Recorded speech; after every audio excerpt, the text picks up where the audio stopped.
Hello everyone, welcome to test space. आपका test space में स्वागत है। आज हमारे पास टॉपिक अवेलेबल है, एक नया क्वेश्चन हम लेके आए हैं, लाइट रिफ्लेक्शन डिफ्रैक्शन और ह्यूमन आई से। देखिए ह्यूमन आई में हमारे पास क्या अवेलेबल है question, explain myopia, defect of human I and also by the correction and defect. सबसे पहले आपको मायोपिया को एक्सप्लेन करना है कि मायोपिया क्या है। एक चीज आप समझिए कि मायोपिया आपका डिफेक्ट है, डिसीज नहीं है। क्लियर? डिसीज और डिफेक्ट में काफी डिफरेंस होता है। तो मायोपिया क्या है, आपका डिफेक्ट है। तो मायोपिया कैसा डिफेक्ट है? ये ऐसा डिफेक्ट है जिसमें इंसान दूर की चीजें क्लियरली विजिबल नहीं होती है। क्लियर? तो हम सबसे पहले देखते हैं कि मायोपिया को हम कैसे एक्सप्लेन और कैसे राइट अप कर सकते हैं। तो हमारे पास आंसर पे क्या आ जाएगा, देखिए मायोपिया। मायोपिया कैसा डिफेक्ट है? मायोपिया ऐसा डिफेक्ट है जिसको हम बोलते हैं नॉर्मल फॉर्म पे शॉर्ट साइटनेस,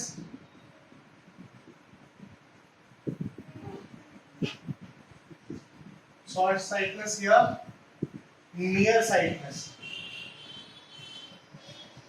शॉर्ट साइटनेस और नियर साइटनेस कहने का मतलब क्या होता है? हमें देखिए, आप बोलोगे सर हमें दूर की चीजें दिखाई नहीं दे रही हैं क्लियरली, लेकिन आप लिख रहे हो शॉर्ट साइटनेस या नियर साइटनेस। इसका रीजन देखिए, आप समझ जाएंगे क्या है रीजन। मान लीजिए फॉर एग्जांपल ये आपको ह्यूमन आई का मैं एक डायग्राम बना रहा हूं। फॉर एग्जांपल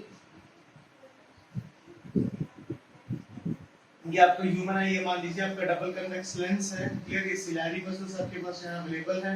आपके पास डिफरेंट डिफरेंट लेयर्स भी जैसे मान लीजिए आपके पास क्या है अवेलेबल है। क्लियर? तो मान लीजिए फिर हम यहाँ पर बात करते हैं इमेज फॉर्मेशन की। अगर ये नॉर्मल आई है, किस आई की बात कर रहा हूँ, अगर ये आपका नॉर्मल आई है तो आपका इमेज फॉर्मेशन कहाँ होना चाहिए? येलो स्पॉट पे होना चाहिए। तो मान लीजिए अगर हमारा नॉर्मल आई है, हम इसकी इमेज फॉर्मेशन की अगर बात करें तो इसका इमेज फॉर्मेशन एग्जैक्टली कहाँ पर होगा? येलो स्पॉट पे।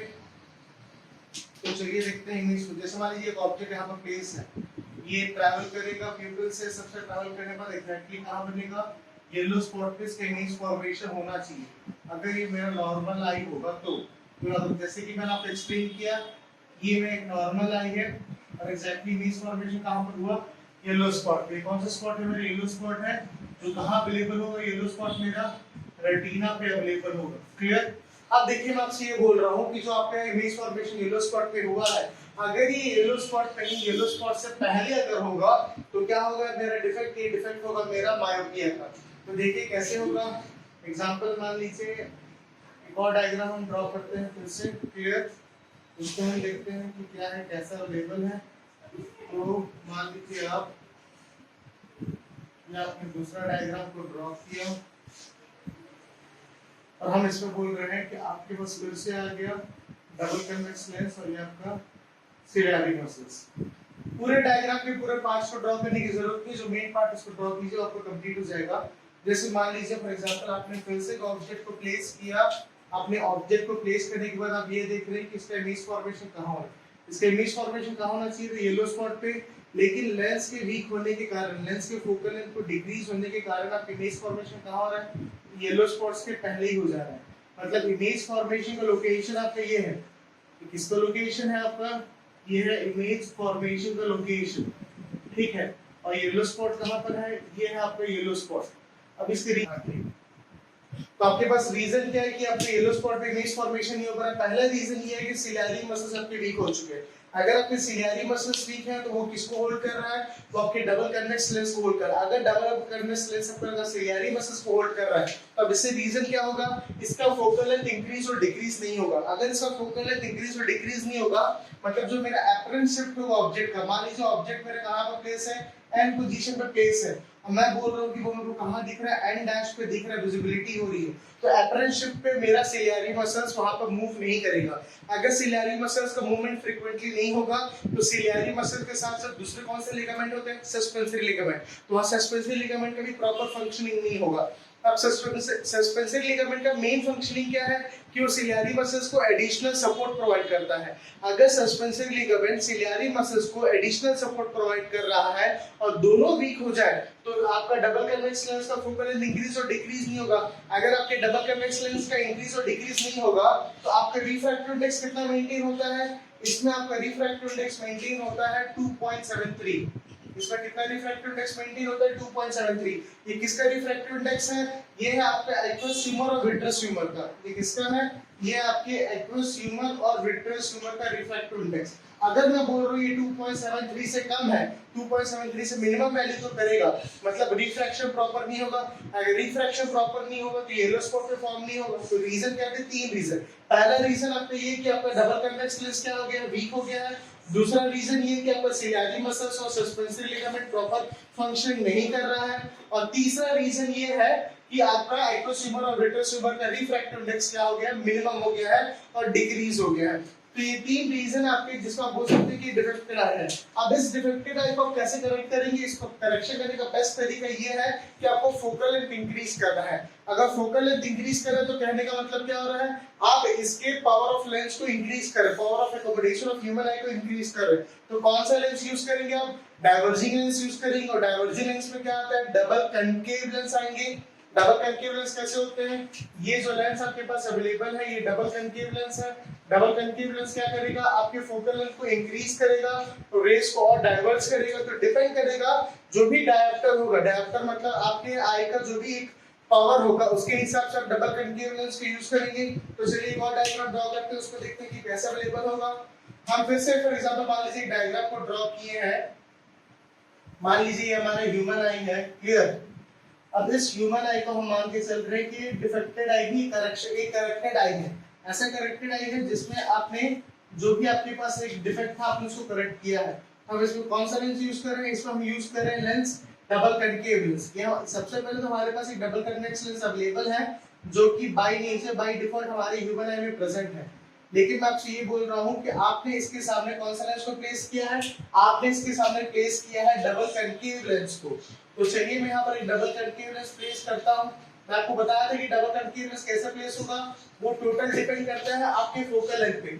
जितना कम ज्यादा फोकल लेंथ होगा उसके हिसाब से डबल कनकेव लेंस का क्या होगा?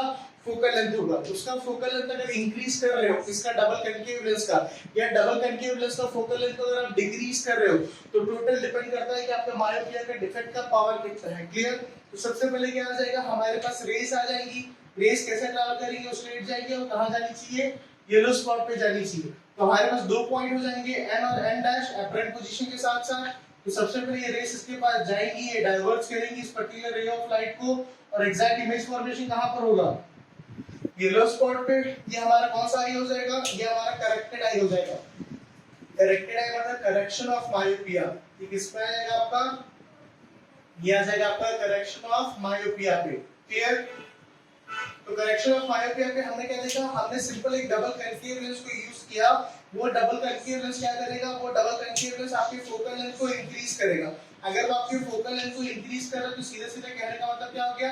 आप अपने power of accommodation of eye को एडजस्ट कर पा रहे हैं। अब power of accommodation of eye क्या होता है? Power of accommodation of eye कहने का मतलब है the ability of the eye to adjust its focal length depending upon the placement of the object. मतलब जहां पर भी आपका ऑब्जेक्ट प्लेस हुआ है, ऑब्जेक्ट के प्लेसमेंट के हिसाब से अगर आप अपने फोकल लेंथ को एडजस्ट कर रहे हो, ऑब्जेक्ट के प्लेसमेंट के हिसाब से अगर आप अपने फोकल लेंथ को एडजस्ट कर रहे हो, उसको हम बोलते हैं power of accommodation of human eye. तो power of accommodation of human eye इसमें बेस्ट सूटेबल होता है जब आप मायोपिया पे डबल कनकेव लेंस यूज करेंगे।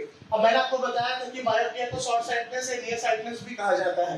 अगर मान लीजिए मेरा येलो स्पॉट का लोकेशन यहाँ पर है और मेरे इमेज फॉर्मेशन से पहले ही अगर हो जा रहा है, येलो स्पॉट से पहले मतलब उसके पास हो रहा है, 2 ही केस आपके पास, 3 केस आपके पास अवेलेबल होंगे। पहला केस जहां पर image formation proper yellow spot पे होगा तो कौन सा आ जाएगा? नॉर्मल आई आ जाएगा। डिफेक्टेड आई में क्या हो रहा है? या तो वो उससे पहले होगा, येलो स्पॉट से पहले कन्वर्ट हो जाएगा, या तो येलो स्पॉट के बाहर जाके बनेगा। अगर येलो स्पॉट के बाहर जाके बन रहा है वो मतलब वो हाइपरमेट्रोपिया है, फार साइटनेस, या उसको बोलेंगे हम लॉन्ग साइटनेस। उसमें इंसान पास की चीजें देख नहीं सकता, उसका डबल कन्वेक्स लेंस यूज करेंगे, मतलब कन्वर्जिंग लेंस, ताकि वो जो बाद का इमेज फॉर्मेशन है वो एग्जैक्टली आपके येलो स्पॉट पे इमेज फॉर्म हो सके। अब इसके करेक्शन के हमने क्या देखा? जो भी हमारे पास एक अपरेंट पोजीशन का ऑब्जेक्ट है एन डैश, उसको हमने एक डबल कनकेव लेंस के यूज करके प्रॉपर डाइवर्स करके ये जो इमेज फॉर्मेशन आपके येलो स्पॉट के पहले हो रहा था उस इमेज फॉर्मेशन को हमने एग्जैक्टली कहां ट्रांसफर किया? येलो स्पॉट पे। आया समझ पे? एग्जाम में एक चीज याद रखिएगा, जब भी आपको एक क्वेश्चन आएगा मायोपिया से रिलेटेड, तो मायोपिया को आप एक्सप्लेन करेंगे, क्या लिखेंगे? Myopia is a defect of human I in which a person can't see far by object clearly. अब इसका कहने का मतलब क्या? फार बाय ऑब्जेक्ट को क्लियर नहीं देख सकता, मतलब एक प्रॉपर उसके पास डिस्टेंस होगा जिस डिस्टेंस के ऑब्जेक्ट को वो क्लियरली विजिबल कर सकता है, जिस डिस्टेंस के ऑब्जेक्ट को क्लियरली समझ सकता है, उसको शार्प इमेज दिखेगा। क्लियर और शार्प इमेज में डिफरेंस है। क्लियर दिखना मतलब आपको चीजें विजिबल है, शार्प दिखना मतलब आपको चीजें एग्जैक्टली और एक्यूरेट वैसी दिख रही हैं। तो डबल कनकेव लेंस को यूज करने से क्या होगा, जो उसकी फोकल लेंथ तो इंक्रीज होगी, आप फोकल लेंथ इंक्रीज होगी मतलब आप सीधा सीधा क्या कर रहे हैं, सिलियरी मसल्स का वर्क को कम कर रहे हैं। अगर सिलियरी मसल्स के वर्क को अगर आप मिनिमाइज कर रहे हैं तो पूरा आपका डिपेंडेंसी किस में आ जा रहा है, आपकी डबल कन्वेक्स लेंस, या आप अपने क्रिस्टल लेंस की बात कर सकते हैं, या तो आप अपने डबल कनकेव लेंस की बात कर सकते हैं। मतलब पूरा का पूरा वर्कलोड किस पे आया, आपकी ये दोनों लेंसेज पे आया। इसीलिए टोटली डिपेंड ये करता है आपका कि दोनों लेंस की आपकी कंपैटिबिलिटी आपको चेक करनी पड़ेगी। कभी कभी ध्यान दीजिएगा, आपका पावर ऑफ आई जो होता है वो आप बार बार आप उसको चेक करवाना जरूरी है, कम से कम मिनिमम 3 मंथ्स या 6 मंथ्स पे। जैसे कि मैं भी स्पेक्स यूज कर रहा हूं, तो मेरा जो स्पेक्स का पावर है मैं हमेशा 6 मंथ्स में एक बार चेकअप कराता हूं कि क्या ये मेरा पावर इंक्रीज हो रहा है कि क्या मेरा पावर डिक्रीज हो रहा है। पावर का इंक्रीज होना या पावर का डिक्रीज होना टोटल डिपेंड करता है आपके आई के टोटल हेल्थ केयर पे। जैसे एग्जांपल मान लीजिए मेरा पावर है -1.25 लेफ्ट आई का और राइट आई का -2.25, तो देखिए काफी डिफरेंस है लेफ्ट आई और राइट आई के पावर पे। तो ये पावर हमेशा इसके फोकल लेंथ पे डिपेंड करता है कि आप कौन सा फोकल लेंथ यूज करें।